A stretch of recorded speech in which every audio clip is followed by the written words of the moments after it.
본격 날라리 방송 한준희 장전의 원투펀치 390회 2부 시작해 보도록 하겠습니다. 자, 저번 시간에 저희가 프리미어리그하고 라리가를 중간 점검을 해봤잖아요. 그래서 오늘은 주제 분데스리가 세리에 중간 점검 베스트 11입니다. 한 의원님이 세리에 그리고 장 의원님이 분데스리가 준비하셨잖아요. 누구부터 하시겠어요? 바로 들어가겠습니다. 포메이션부터요. 네, 저부터 하겠습니다. 요번 세리에A는 제가 약간 초공격적인 3-4-1-2로 하겠습니다. 3-4-1. 네. 근데 사실은 양 사이드 윙백이 아니에요. 그래서 사실은 한 5명이 공격하는 포진이기는 한데요. 어찌됐건 전체적으로는 그냥 3-4-1-2라고 얘기하겠습니다. 알겠습니다. 장 의원님은요? 전 그냥 4-4-2. 4-4-2. 가능하시네요. 네. 지난번하고 반대네. 지난번에는 지난번- 저분이 맞아요. 3백이었고 제가 그렇죠. 4-4-2였는데 제가 밍스 선수를 계속 눈여겨보다가 그 선수가 계속 잘해서 그 선수를 넣으려고 3백으로 바꿨죠. 근데 이번에는 분데스리가는 그냥 간단하게 포포트로. 4명, 4명, 2명 이렇게 했습니다. 자, 그럼 바로 한 의원님부터 여쭤보겠습니다. 세리에의 골키퍼. 네, 세리에A의 골키퍼는 파르마의 루이지 세페 골키퍼를 선정했습니다. 아, 루이스 세페. 네, 이 세페 골키퍼는 지난 시즌에도 제가 한번 언급한 적이 있어요. 그런데 올 시즌은 더 주저하지 않고 여기다가 넣었습니다. 왜냐하면 파르마가 말씀드렸듯이 지금 7위예요. 그러니까 올 시즌 지금 현재까지 가장 이탈리아에서 돌풍을 일으키고 있는 팀들은 6위인 칼리아리와 7위인 파르마거든요. 그런데 이 세페 골키퍼가 올 시즌 하는 걸 보면 꾸준한 안정성 면에서도 아주 좋고 아주 기발한 선방을 해내는 반응력, 민첩성 이런 측면에서도 상당히 좋아요. 그러면서 거의 뭐 올 시즌 지금 상반기까지는 기복 없이 좋은 플레이예요. 그래서 시즌 초반에 임팩트가 강했던 살바토레 시리구 골키퍼도 있고 토리노에 그리고 유벤투스의 이제 슈체스니 골키퍼도 있기는 한데 저는 전체적으로 지금 파르마를 굳건히 떠받치고 있으면서 개인 퍼포먼스로 봐도 또 선방 횟수나 이런 걸 봐도 세페 선수가 조금 더 자격이 있지 않나. 네. 파르마의 루이지 세페입니다. 네, 장 의원님 분데스리가 시즌 중반에 가장 잘한 골키퍼. 키퍼는 조금 고민을 했습니다. 네. 그래서 라이프치히의 굴라시 키퍼나 레버쿠젠의 흐라데키 키퍼, 뭐 여러 키퍼들과 비교를 해봤는데 최종적으로는 뮌헨글라드바흐의 스위스 대표 얀 조머. 얀조모. 예. 뮌헨글라드바흐가 뭐 마르크 로제 감독이 상당히 역동적인 팀 압박도 능하고 아주 역동적인 축구를 하고 또 빌드업 체계에 있어서도 역시 키퍼가 상당히 중요한 또 롤을 수행을 하고 있어요. 그래서 얀조모 키퍼는 그러한 부분 수비 라인을 노련하게 워낙 노련한 키퍼니까 노련하게 컨트롤하는 능력도 있고 뭐 빌드업에도 관여를 하고 여러모로 뮌헨글라드바흐의 현재 저희 녹화 기준 리그 최소 실점에 수비진도 뭐 여러 역할을 했지만 이 얀조모 키퍼는 큰 역할을 했다.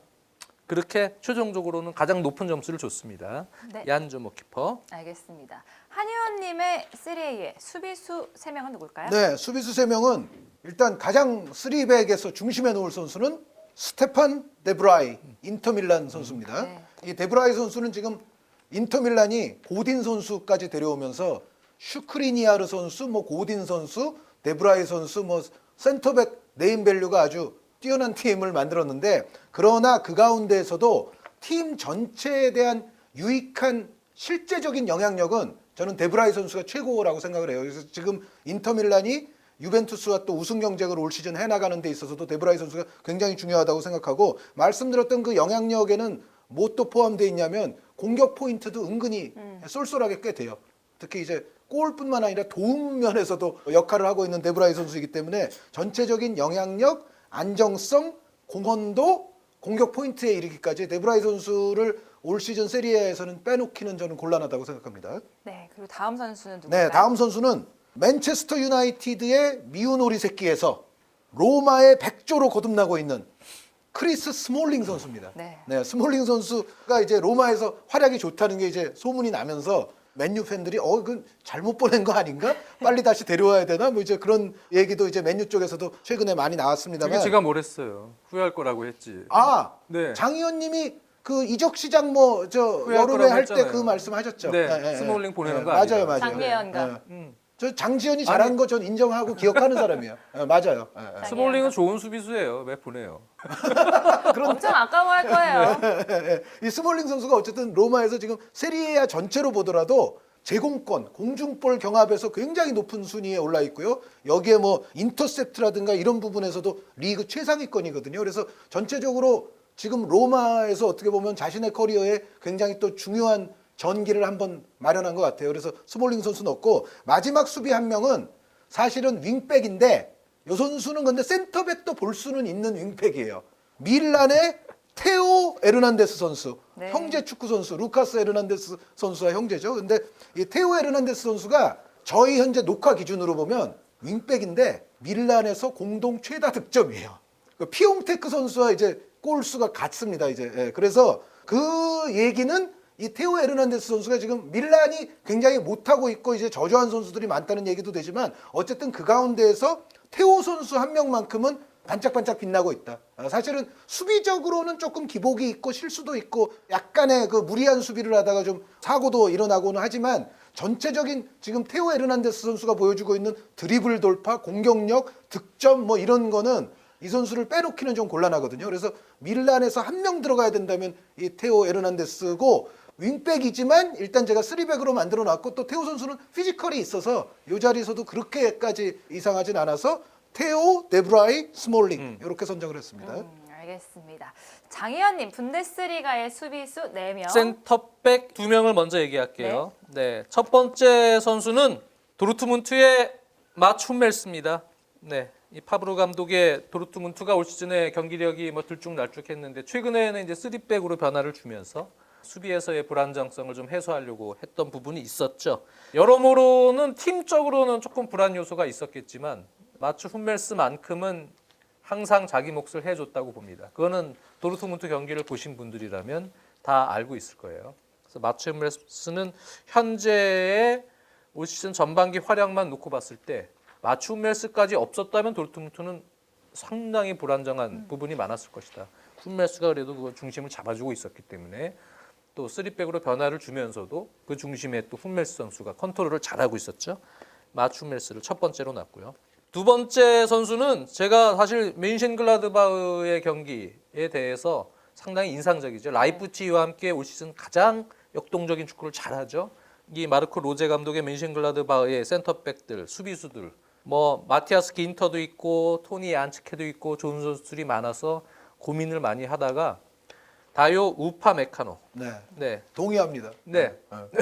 우파메카노 선수 다재다능하게 정말 좋은 선수예요. 그렇습니다. 네. 우파메카노. 네. 잘하셨다고 얘기했죠. 네. 라이프치히의 센터백입니다. 네. 21살. 아주 장래가 촉망되는 아주 좋은 운동력을 가진 이 센터백입니다. 한의원 님도 예전 유망주 소개 때 우파메카노 극찬을 했었고 특히 팀의 올 시즌은 이제 코나테나 또 오르반 이런 수비수들이 부상이 있었어요, 기간이.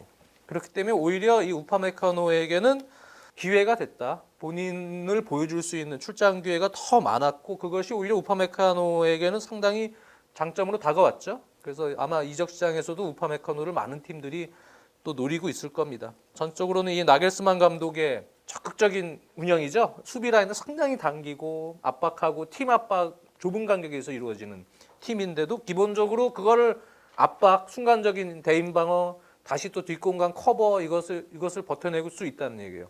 이거는 사실 전체적인 전술적인 팀의 성향을 봤을 때는 우파메카노가 매우 좋은 수비수라는 걸 더 확인시켜 줄 수 있었던 부분이 있었고요.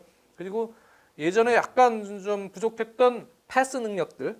올 시즌은 패스도 좋아요. 네, 그런 부분까지도 우파메카노는 많이 향상되고 있다. 그래서 훔멜스와 함께 우파메카노를 저는 골랐고요. 네. 왼쪽 수비수는 바이에른 뮌헨의 알폰소 데이비스입니다. 19살의 캐나다 대표 알폰소 데이비스인데 이 선수는 윙어가 아닌 왼쪽 수비수로 이제는 출장을 계속하면서 제가 볼 때마다 너무 잘해요. 네, 알폰소 이 데이비스 선수는 일단 힘도 좋고 스피드가 있고 거기에 이렇게 보면 센스도 상당히 좋아요. 축구 지능이 좋다는 부분, 패스 능력도 또 상당히 잘 갖추고 있어요. 그래서 좋은 패스와 움직임이 좋고 그리고 그렇다고 해서 수비력이 나쁘냐? 제가 보면 수비력도 괜찮아요. 나쁘지 않다고 봐요. 그래서 이 선수는 앞으로 바이른 뮌헨에게는 이 선수가 큰 힘이 되지 않을까. 과거에 오른쪽 수비수로 많은 영향력을 공수해서 특히 공격 쪽에서 보여줬던 알베스처럼 19살이에요. 19살의 어린 선수지만 지금 그런 나이 치고는 매우 성장 속도 빠르고 가지고 있는 게 너무 좋다. 그래서 이 선수는 저는 개인적으로는 이 선수 뽑았어요. 그 포지션 이동의 아주 굉장한 성공 사례 중에 하나가 될 그렇죠. 것 같고 네. 본인 입장에서도 또 바이에른 뮌헨 같은 팀에서 사실 공격 자원으로 경합하는 것보다는 지금 사실 수비수 부상이 많은 바람에 이제 그 위치에서 뛰기 시작하긴 했는데 그렇죠. 요렇게 자기가 멀티 자원으로서 아주 잘할 수 있는 선수라는 걸 이렇게 한번 각인을 시켜주면 그렇죠. 앞으로의 커리어 풀어가기에도 상당히 유리할 겁니다. 증명을 했죠. 마지막 한 명은요. 그리고 마지막 한 명 오른쪽 수비수도 고민들을 많이 했어요. 클로스터만도 또 긴터도 있고 긴터가 물론 센터백을 계속 봤지만 오른쪽 수비도 볼 수 있으니까 또 잘했기 때문에 늘까 했지만 그냥 슈테판 라이너로 가겠습니다. 멘셴글라드바흐의 이 마르크 로제 감독의 제자죠. 짤츠부르크에 있을 때 제자로 능력을 이미 알고 데려온. 그래서 로제 감독이 짤츠부르크에 있었으니까 이 선수는 저는 진짜 감투상 주고 싶어요. 네, 그러니까 이 팀 자체가 역시 전방위적으로 많은 활동량을 요구하고 빌드업 시에서도 측면 수비수들 역할이 중앙으로도 이렇게 들어오면서 빌드업을 연결을 해줘야 되고요. 약간 요즘 현대 축구처럼 여러모로 앞선에 또 공격 가담을 했을 때 포지셔닝 움직임도 수비 전환에 대한 대비를 다 해놓은 상황에서 공격적인 운영을 또 하거든요. 그러니까 이 라이너는 어떻게 보면 체력적으로도 상당히 왕성한 활동량을 가지고 있어야 되고 축구 지능도 있어야 되고 감독의 전술적인 부분을 완전히 캐치하고 운영이 돼야 되는데 이 로제 감독에 대해서 워낙 잘 알고 있는 선수 같아요. 그러니까 이 전술적인 소화 능력이 매우 뛰어나고 활동량도 많고 공격적인 능력도 역시 가지고 있죠. 오른쪽 수비수로서. 그러면서 많은 경기를 소화시켰어요. 유로파리그 병행하면서. 그래서 체력적으로 좀 힘들지 않을까 걱정이 들 정도로 많은 소화를 시키면서 저는 올 시즌 전반기 분데스리가에서는 이 슈테판 라이너가 감독의 요구에 가장 잘 부응한 그런 측면 수비수 아닌가. 아주 군더더기 없는 활약을 한 그런 오스트리아 대표 측면 풀백입니다. 슈테판 라이너 선수를 포백의 마지막 선수로 선정을 했습니다. 네, 이제 한현이면 넘어갈 차례인데 네. 그러면 미드필더 5명을 이렇게 얘기해 주시겠어요? 5명 한꺼번에 하겠습니다. 좌우에 들어가는 선수들은 이 공통점이 있어요. 플레이메이킹 윙어들입니다. 그러니까 각 소속팀에서 약간 측면에서 뛰기는 하는데 기본적으로는 플레이메이킹이 되는 측면 자원들이에요. 그러니까 뭐 공격형 미드필더로 뛰어도 되는 선수들인데 누구냐면 왼쪽은 아탈란타의 제가 좋아해 마지 않는 알레한드로 파푸 고메스 선수. 네. 제가 이 선수를 이런 세리아 베스트에 넣은 지가 벌써 한 4-5번은 넘지 그렇죠. 않나 싶어요. 알레한드로 저 의리를 지키는 사람이라고 장 의원님이 그 카솔라 선수 이런 의리를 항상 지킨다고 그랬는데 제가 세리아에서 가장 제가 의리 지키는 선수가 알레한드로 파푸 고메스 선수예요. 듣다 보니까 한현님은 좋아하는 선수는 꾸준히 의리를 쫙 가서 아니 근데 좋아하는데 못하면 안 넣죠 당연히. 아, 그렇죠. 못하는 선수를 우겨 넣지는 않아요 저는 절대로. 그러니까 사실 아탈란타는 파푸 고메스 선수 말고도 또 한 명 항상 칭찬하는 선수가 있죠. 요십 일리치치 선수. 일리치치 선수도 넣을 수도 있는데 그 다른 선수들 때문에 일리치치 선수는 약간 포기. 그러나 파푸 고메스만큼은 자리를 좀 약간 윙백스러운 위치에 세우더라도 여전히 아탈란타의 지주이자 에이스이자 잘하고 있는 선수. 네. 한 라인을 완전히 찍혔네. 네, 파푸 고메스 선수. 그리고 이제 오른쪽에 갈 선수는 데이안 쿨루셉스키 선수. 네. 아까 루이즈 세페 골키퍼처럼 파르마 돌풍의 주역 중에 한 명인데 제가 몇 달 전에 그 무슨 주제였는지 정확치 않은데 이 파르마에 대해서 아마 언급하는 시간이 있었을 거예요. 그런데 쿨루셉스키 선수를 그때도 제가 이야기를 하면서 개인 전술도 좋고 특히 시야, 스루 패스, 어시스트 능력 이런 게 굉장히 좋은 선수다. 그래서 지금 벌써 프리미어리그 일부 또 빅팀들에서 이 쿨루셉스키 선수 영입 얘기가 지금 나오고 있거든요. 근데 뭐 프리미어리그 빅팀뿐만이 아니겠죠. 지금 올 시즌에는 정말 이 쿨루셉스키 선수가 보여주는 그 퍼포먼스 자체가 주목을 안 받을래야 안 받을 수가 없습니다. 말씀드렸던 대로 기술도 있는데 패싱력, 시야 또 간간히 또 이제 아주 놀라운 골도 들어가요. 그래서 말씀드렸던 대로 역시 고메스 선수처럼 오른쪽에 제가 놓기는 했지만 기본적으로는 플레이메이킹이 가능한 측면 공격 자원이다 이렇게 보시면 될 것 같아요. 앞으로 이제 스웨덴 대표팀에서도 활약이 점점 더 이제 기대가 되는 선수고요. 그리고 중앙 미드필더 2명은 유벤투스 선수가 사실 한 명밖에 없어요, 제가. 네. 바로 이 선수예요. 미랄렘 피아니치 선수. 네. 지금 유벤투스 전체가 돌아가는 구조에 있어서 정말 코어 중에 코어가 누구냐라고 물으신다면 저는 현재로서는 피아니치다. 그러니까 피아니치가 없으면 기본적으로 사리 감독의 유벤투스는 잘 굴러가지 않을 것이다. 그렇게 말씀을 드리고 그 옆에 이제 중앙 미드필더는 라자 나잉골란. 아까 말씀드렸던 6위를 차지하고 있는 칼리아리의 중핵으로 지금 거듭난. 그러니까 어떻게 보면 약간 칼리아리로 조금 밀려나다시피 해서 돌아왔거든요. 나잉골란 선수가 예전에 칼리아리에서 뛴 적이 있기 때문에 네. 사실은 친정팀 복귀인데 그렇게 아주 뭐 명예로운 금유한양 같은 성격은 좀 아니었어요. 그런데 그럼에도 불구하고 칼리아리에 와서 지금 칼리아리의 고공행진에 여러 가지 측면에서 아주 큰 역할을 하고 있는데 특히 칼리아리는 이제 앞쪽에 또 조앙 페드로 선수가 있고 지오바니 시메오네 선수가 있고 한데 이 나잉골란 선수가 있음으로 해서 앞쪽에 공격수들도 크게 탄력을 받고 있고요. 또 본인이 공격 포인트도 상당히 또 올려주고 있기 때문에 전체적으로 뭐 골, 어시스트, 전체적인 중원의 또 중심을 잡아주는 역할 이런 데 있어서 나잉골란 선수의 올 시즌 활약도 간과할 수가 없습니다. 네. 그리고 마지막으로 이제 공격형 미드필더 한 명인데요. 이론의 여지가 좀 없지 않나. 그러니까 사실은 지금 미드필더들 가운데서 세르게이 밀린코비치 사비치 선수라든가 또 요 자리에 들어올 수 있는 선수가 디발라 선수도 사실 가능하고 인터밀란의 뭐 바렐라 선수라든가 뭐 아까 아탈란타의 일리치치 선수라든가 요 자리로 들어올 수 있는 좀 더 다른 선수들도 있는데 이 선수는 근데 안 넣을 수가 없다. 라치오의 루이스 알베르토 선수. 네. 왜냐하면 이 선수는 이렇게 보시면 돼요. 세리에아의 케빈 드 브라이너다. 그 세리에아에서 현재 어시스트 1위입니다. 어시스트가 전체적으로 가장 많고 지금 뭐 이 추세대로 나가면은 라치오 레전드 자리를 이미 찜하지 않았을까 싶을 정도로 라치오에서 계속 꾸준히 잘해주는데 올 시즌은 라치오의 최근 급상승세를 이끄는 데 있어서는 루이스 알베르토 선수 활약이 굉장히 컸습니다. 요 선수는 아마 해외 언론이나 이런 데서도 지금 세리아 상반기 베스트 꼽아라 그러면 아마 루이스 알베르토부터 딱 넣고 시작하지 않을까 싶은 선수입니다. 네, 알겠습니다. 장 의원님의 분데스리가 미드필더 4명은 누구일까요? 네, 미드필더 4명 중에 먼저 중앙 미드필더 2명을 선정을 했습니다. 첫 번째는 라이프치히의 콘라드 라이머 선수. 라이프치히 경기 뭐 팬들 요즘에 많이 보셨을 테지만 허리에서 덴메 선수와 함께 아주 역동적인 운영 하고 있어요. 그래서 뭐 4-2-2-2이 됐던 조금 변화된 전술이 됐던 간에 중간에 덴메 선수가 또 약간 수비 라인을 뭐 지킨다면 이 라이머 선수는 기본적으로 수비력도 괜찮고 상당히 피지컬 능력이 좋기 때문에 순간적인 어떤 인터셉트나 공격 가담에서의 또 그런 포지셔닝도 상당히 좋습니다. 그래서 앞선에 4-2-2를 쓰는 최전방 투톱과 또 중앙으로 같이 좁혀 들어오는 그러한 윙어들 간에 하나의 또 거기에 시너지를 넣어줄 수 있는 그런 역할을 공격 가담 시에도 잘 쓰고 있는 전술적으로도 상당히 중요한 역할을 하고 있는 선수예요.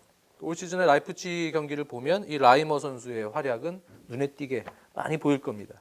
이 콘라드 라이머 선수를 넣었고요. 또 한 명의 중앙 미드필더는 이 선수를 제가 고민을 제일 많이 했는데 그냥 넣습니다. 세르다르 선수입니다. 수아트 세르다르.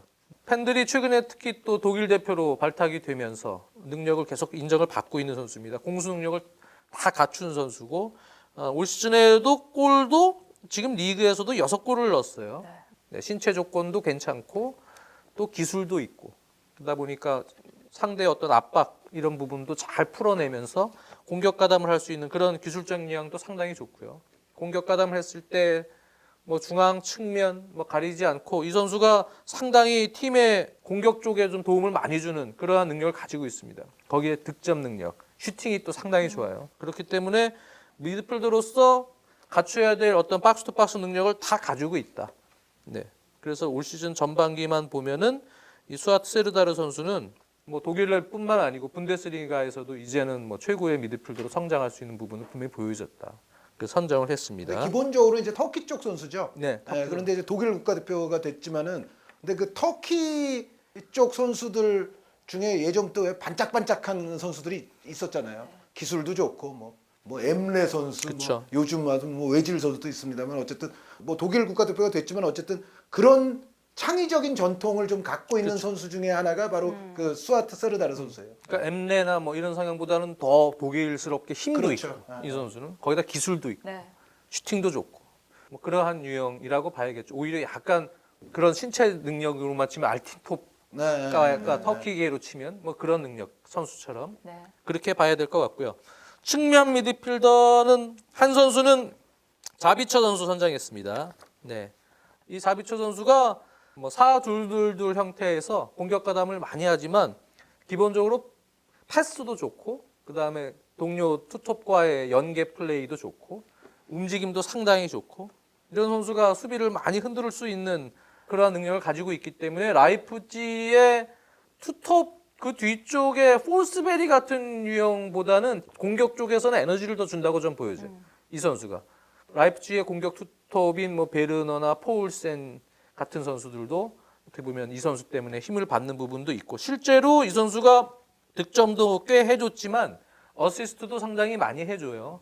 그러면서 베르너나 폴센이 됐던 또는 시크가 됐던 이런 공격진들에게 그런 찬스 메이킹 역할도 해주고 윙어지만 거의 뭐 또 공격수처럼도 이렇게 지원을 많이 해주고 그래서 전체적으로는 팀의 라이프치에 있어서는 정말 필요한 자원 아닌가. 네, 자비처 선수 올 시즌은 특히 나겔스만의 전술하에서 더 빛을 내는 것 같아요. 마지막 한 명은요? 마지막 한 명은 그냥 제이든 산초로 갔습니다. 산초. 네.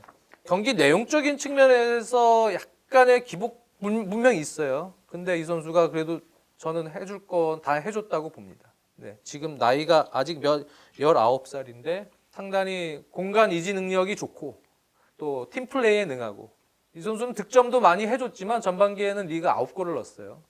근데 일단 어시스트 능력이 좋아요. 네. 항상 주위 동료가 더 좋은 위치에 있을 때는 더 어시스트를 넣어주고 또 동료가 좋은 위치에서 본인에게 줄 수 있는 상황에서는 움직임을 매우 영리하게 가져가요. 골을 넣을 수 있는 위치 혹은 또 상대의 수비를 분산시킬 수 있는 위치 뭐 이런 위치로의 어떤 포지셔닝도 상당히 좋고 그리고 기록을 보니까 뽑아도 되겠다라는 생각이 더 굳어졌어요. 네, 그래서 대표팀하고 소속팀 오가면서 올 시즌에만 지금 28골에 관여를 했습니다. 골과 어시스트 합쳐서. 그러니까 전적으로 산초는 충분히 들어갈 만하다 이렇게 생각이 듭니다. 네. 자, 마지막입니다. 한의원님의 공격수는 과연 누구일까요? 세리에의 네. 투톱. 아까 어시스트가 가장 많은 선수가 라치오의 루이스 알베르토, 골이 가장 많은 선수를 여기 넣었습니다. 역시 라치오의 IM 모바일 7호 임모빌레 선수가 지금 골을 가장 많이 넣고 있어요. 임모빌레. 예, 골도 많고 이제 도움까지 해서 공격 포인트도 뭐 가장 많습니다만 이 선수는 근데 좀 묘한 점이 있긴 있죠. 뭐냐면 이 선수가 독일 리그에도 갔었고 분데스리가에도 갔었고 그쵸. 라리가에도 갔었거든요. 그런데 가는 데마다 이건 뭐 도대체 언제 골이 들어가는 거야 막 계속 다 그랬었어요. 세리아에서만 터져요. 그래서 좀 묘한 면이 있는 팬들이 뭐 그런 표현도 쓰시더라고요. 세리에아 내수용 선수 아니냐. 그런데 내수용 치고는 세리에아로 오면 너무 잘 많이 넣어요. 물론 페널티킥이 좀 몇 개 포함되어 있긴 합니다만 전체적으로 지금 득점 페이스 자체로만 보면은 뭐 굉장한 페이스라고 볼 수가 있어요. 그래서 뭐 내수용이건 외수용이건 어쨌든 반드시 들어가야 될 선수고요. 그리고 이제 파트너 공격수 한 명은 라우타로 마르티네스 선수. 네. 라우타로 선수의 전방위적인 엄청난 퍼포먼스가 있었기 때문에 루카쿠 선수도 그만큼 또 유익함을 제공받을 수 있었고 인터밀란이 지금 또 우승 경쟁을 하고 있는 거라고 보여지거든요. 라우타로 마르티네스 선수도 아마 올 시즌에 확고하게 몸값을 엄청나게 지금 올린 시즌이라는 생각이 들어요. 그래서 앞으로가 더 기대되는 선수고 지금 현재 인터밀란에서 폼으로만 말한다면 이 라우타로 마르티네스 선수 빼놓고 이야기할 수가 없습니다. 그래서 임모빌레와 라우타로가 투톱입니다. 네, 세리에의 투톱 들어봤고요. 마지막으로 장혜연님의 분데스리가 투톱. 투톱은 그냥 설명을 안 하고 두 명 얘기를 할게요. 한 명은 레반도프스키고요. 바이에른 뮌헨. 한 명은 티모 베르너죠. 예, 한 명은 티모 베르너. 왜 그러냐면 골이 일단 너무 많아요. 근데 한 명도 아니고 둘이 동시에 경기 수보다 골이 더 많아요. 게르트 뮬러 이후로 둘 다. 가장 빠른 페이스로 지금 다 가고 득점을 있어요. 하고 있는 기록적인 선수가 근데 두 명이 있어요. 그래서 티모 베르너가 17경기 18골이고요. 레반도프스키는 19골 넣었어요. 리그에서만. 물론 뭐 페널티킥이 아예 없는 건 아니지만 한 3-4개인가 정도는 있긴 있어요. 티모 베르너가. 근데 팀도 그렇지만 티모 베르너가 워낙 잘해주고 있어요. 원래는 뭐 뒷공간 이렇게 딱 움직여서 베르너는 뭐 이렇게 오른발 딱 차고 항상 그런 패턴인데 올 시즌은 전술적으로도 참 티모 베르너는 지금 좋은 전환에 있어서 뭐 나겔스만이 전환에도 상당히 중요시하는 전환에 있어서도 아주 훌륭한 역할을 해주고 있고요. 레반도프스키야 뭐 팬들이 잘 전체적으로 아시다시피. 라이프치히가 상당히 라이프치히가 많은 많아요. 많은 베스트 11이고요. 많을 수밖에 없어요. 그렇죠. 그만큼 네. 경기 내용적으로는 라이프치히가 좋으니까. 제일 인상적이었어요. 그리고 장 의원님 11에서 이제 제가 드는 생각은 티모 베르너, 제이든 산초, 그리고 아까 다이오 우파메카노 요 세 선수가 겨울 이적 시장에서 과연 이제 얼마만큼? 제가 봤을 때는 노리는 팀들은 지금 여러 팀들이 터뜨릴지. 있어요. 요 세 선수의 경우에는 요거 이제 도르트문트 뭐 라이프치 이런 팀들이 지켜낼 수 있느냐. 요게 사실은 내년에 있을 챔피언스 리그에서도 굉장히 중요하겠죠, 사실. 관건입니다. 네. 여러분들 네. 지켜보시기를 바라겠고요. 두 분 다 지금 분데스리가 세리에 베스트 11을 뽑으셨잖아요. 요게 좀 끝까지 갈까요? 항상 중간 되면 이런 생각이 바뀌죠? 들더라고요. 바뀔 수밖에 없어요. 바뀌더라고요. 네. 네, 항상. 밀란이 지금처럼 나가면 이 테오 선수에게는 좀 아쉬울지 몰라도 나중에 가면 테오 선수도 빠질지도 이 자리가 몰라요. 없어지겠죠. 밀란이 지금 워낙에 팀이 안 좋기 때문에 그리고 칼리아리, 파르마 이런 선수들 조금 더 이제 봐야 되고요. 예. 알겠습니다. 아직 시즌 중반일 뿐입니다. 아 호날두 선수 없어서 이것도 어떻게 되려나? 아니 이게? 우리는 괜찮아요. 괜찮죠? 뭐 아니 근데 호날두 선수가 포인트만으로 보면 아이, 그럼요. 넣을만 해요. 넣을만 한데 아마도 유벤투스 팬분들도 지금 호날두 선수가 한 2-3% 아쉽다고 생각은 할 거예요.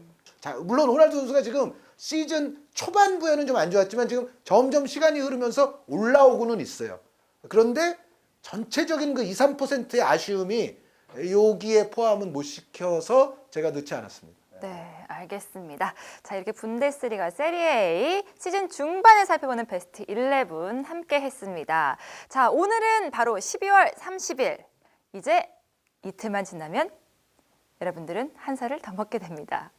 우리도 원투펀치도 한 살을 더 먹겠죠? 아니요, 한 살을 더 먹는 거는 그 생일이 됐을 때 한 살을 더 먹습니다.